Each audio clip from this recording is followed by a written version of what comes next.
Hi friends, you're watching movie reviews with Raghuram. In this video, I'll be reviewing the Tamil movie Miruga. Miruga means animal. Actually, since the tiger is shown in the movie, we need to consider Miruga as a wild animal or a wild cat or a tiger. And we also have a serial killer in the movie.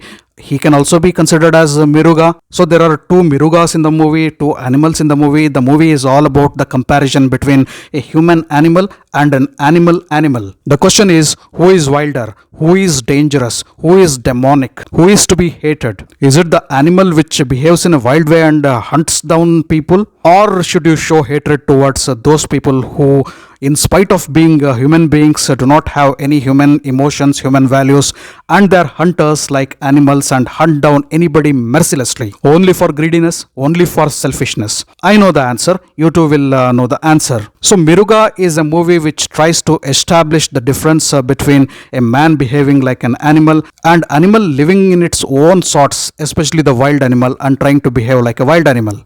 At the climax of the movie, the director reveals and shows to us that animal is better than a human being acting like an animal. That could be the moral of the story. Now let's come to the movie Miruga, living out all the philosophies behind the concept of the movie. Arvind is a serial killer. John is also one of his other names. So we can know that this particular person is a merciless killer and is in disguise always. He tracks down and singles out single widows, those women who have lost their husbands. He wins their confidence, marries them, makes a family with them, and as long as possible he lives with them. And once he is frustrated, or once his interest comes down, or once he is tracked down, once his identity has been revealed, either of these things happen, he finishes the entire family. He kills everybody in that particular family, steals all the money and wealth from their families, creates an accident there as if some blast has happened in the home. He blasts the entire home. He disguises himself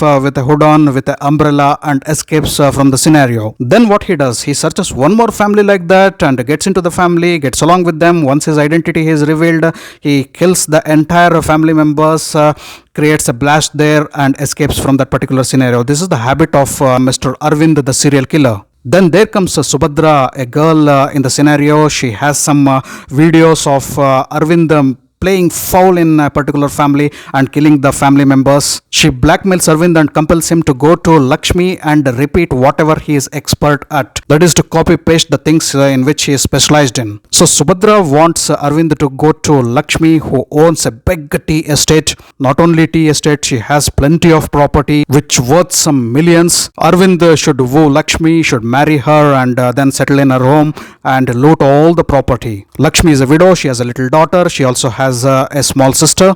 Arvind goes to the estate, creates some opportunities, woos Lakshmi and impresses her, impresses everybody in the family, impresses everybody in the tea estate. He becomes a good man and a messiah there, and everybody starts liking him, loving him, and ultimately Lakshmi falls for him. Eventually Lakshmi and Arvind get married. So Lakshmi and her family and the tea estate and the town of Ooty now has a serial killer Arvind in their premises. As if this wasn't enough, there is a tiger which has become a man-eater, hunting in and around the premises. Everyone in Lakshmi's family and the tea estate are scared about the tiger, and it is Arvind who comes to their rescue. He prepares a blueprint to trap the tiger. Now as the plot of the movie unravels itself and the movie progresses towards climax, layer by layer unfolds, and ultimately Lakshmi and her family are put under two threats: a serial killer on one side and a manhunter tiger on another side. So what happens to Lakshmi and her family? Who is Subhadra? Why is she behind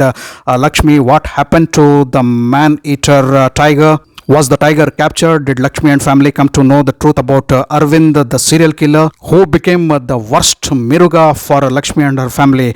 Was it the manhunter tiger or the serial killer Arvind? The answers for all these questions forms the rest of the story of Miruga. Now coming to the brief review of the movie, the concept was great. It could have been worked out as a better film, but the film is not promising. The execution part of the movie really falters. As I already said, the movie makers of Miruga had a good blueprint, but the building did not come up too good. They had a better recipe in their hand, but the final dish was not really tasty. The movie is watchable in bits and parcels. Not good, not bad. Average average one-time watch, I can tell. First time in India, highest screen time of Tiger is what is displayed on the poster of Miruga. And where was the Tiger? And where was the screen time of Tiger, man? First of all, where was the Tiger? Did the Tiger really look scary? Did the Tiger really look like a tiger? It was looking like a magnified toy. It was not scary at all. Tiger, yes, if that statement on the poster would have been proved right, and if Tiger would have been the protagonist of the movie, and if the VFX would have been worked out, this should have been a very interesting movie to watch. But how do you make an impactful movie with a toy tiger? The graphics were horrible, the VFX wherever the tiger comes was horrible. The tiger was not scary at all. In couple of scenes I even laughed looking at the tiger. Bad VFX, really bad VFX, I should tell. VFX should have been the positive point of the movie, but it went on to become the most negative aspect. The story of the movie is also not great, and nothing we can tell that we haven't watched a movie like this. You can't tell that.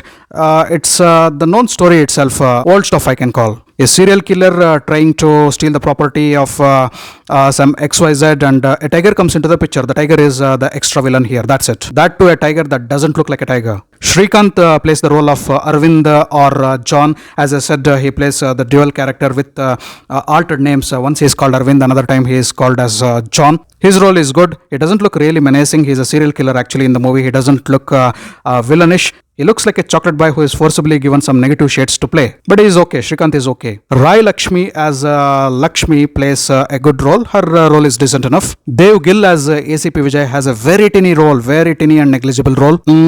I feel the other actors are not worth mentioning at all. J. Parthiban has directed the movie Miruga. Again, the direction is okay at some places and not really okay at other places. Finally, coming to the verdict of the movie, Miruga is a okay or okay-ish square one-time watch. Nothing scary and nothing thrilling in the movie at all. You've seen more better movies than this. And if you have better movies to watch in your wish list, you can miss out Miruga. Thanks for watching my video. If you loved my video, kindly like, share and subscribe to my channel. I'll catch up with you all in my next video with yet another movie review. Until then, do take care. Goodbye. Namaste.